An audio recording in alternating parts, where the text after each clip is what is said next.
Are Ratling Guns any good? Actually, they're a consensus pick for best ranged unit in the entire game, but making the most out of them requires planning your whole army around them, including their significant cost. Let's go over the details. Please like, subscribe, comment, and consider donating your Warpstone to my Ko-Fi page. Thanks, and keep those Ratlings firing! On Ultra, this unit comes in at 32 models with 3,936 health spread between them. Recruit cost is 850, and upkeep in campaign is 213 base. Armor is 70, quite beefy, and leadership is 50, about as middle of the road as you can get. Speed is 38, quite standard for Skaven. Melee attack and melee defense are 16 by default, and there's nothing special enough here to dwell any further. Now, for their ranged attacks. Ammunition comes in at 15 volleys by default, and that's actually going to prove significant. Range is 145 by default. The official missile damage is listed as 288 with the suppressed contact effect, reducing speed by 30%. Now, I want to take a moment and throw up the Warhammer 2 final patch stats.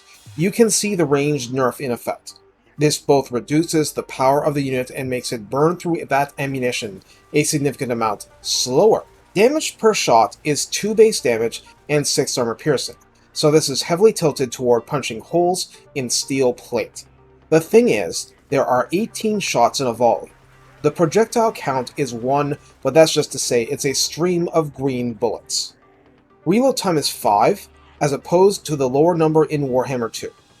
Total accuracy is the standard 20, and increases with chevrons. Calibration distance is 70, and calibration area is 2.7. Now, what that means, even though the unit can shoot at 145 range, it's only at maximum accuracy under 70 range, far closer. Calibration area means that it has a natural spread regardless, and is more of a volume of fire unit than a sniper unit. That's exactly what we should take from all this anyway. Here's the thing, there are 32 models in the unit. Each of them has the capability of firing these volleys of 18 shots, and the reload time of those volleys is 5 seconds. That's a lot of firepower, however inaccurate it might get. That's why you bring them. I also have to emphasize that this is in a default state. We haven't lifted one claw to buff them yet. If you're thinking hard about the stats, just keep in mind that reload only happens once a volley finishes. It affects the dead time between the volleys. In the Lord Redline skills, Blastmaster is what we want, giving you a maximum of plus 20% ammunition and 8% reload time reduction for Ratling Guns. And like I said, ammunition matters with this unit in long or Doomstack style battles. Warp Smart gives rank 7 vets plus 5 leadership, plus 12% missile strength and 15% spell resistance, which are good things for you. If you're bringing Ratling Guns, you probably shouldn't even bother without bringing a Warlock Engineer along if at all possible, reducing reload time reduction even further, and offering ammunition, weapon strength, and active ability jacking up your accuracy and reload, and just in general being a pain for your foes. In the tech tree, Enormous Caches reduces upkeep a little and jacks up ammunition by 25%, while Ensure Product Quality jacks up range 10% and missile strength 10%, and Reject Poor Recruits adds plus 2 to recruit rank. The increases to ammo, range, and missile strength are especially juicy for you. What, therefore, are the disadvantages of Ratling Guns? Well, this is small arms fire. In other words, shields work against them. The extra inaccuracy for half their effective range is also a drawback.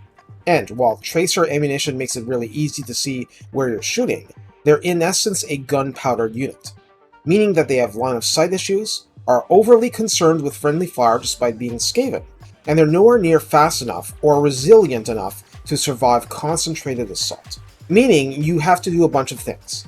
Slow the enemy down, create holes in your own line for people to shoot through. And this is also where traditional Skaven tactics of sacrificial lamb summons, or just random Skaven slave units come in. Having said that, they're not that slow. Horned Rat forbid you flank the enemy with one of these units and just rake their lines non-stop. If that happens, the battle is pretty much over. On the flip side, all line of sight concerns sail out the window with persistent flying opponents, so things like Pterodon Riders are really going to feel it. Well, anything's going to really feel it if you get your shots in. The nature of the unit is such that its effectiveness proportionately rises with how big the target gets. In other words, they'll melt a frost worm down to a puddle. One thing to keep watch for is that the Ratling Guns, by default, are not magical attack, and that's a big thing to note because other weapon teams were. The Regiment of Renown is a different story. Just keep this in mind as you pick the right team for the right job. The Ratling Guns are still your go-to unit for melting seriously armored opponents, and rightfully so. Take care, and have fun lighting up the skies. Who needs tracer ammunition when you have warpstone?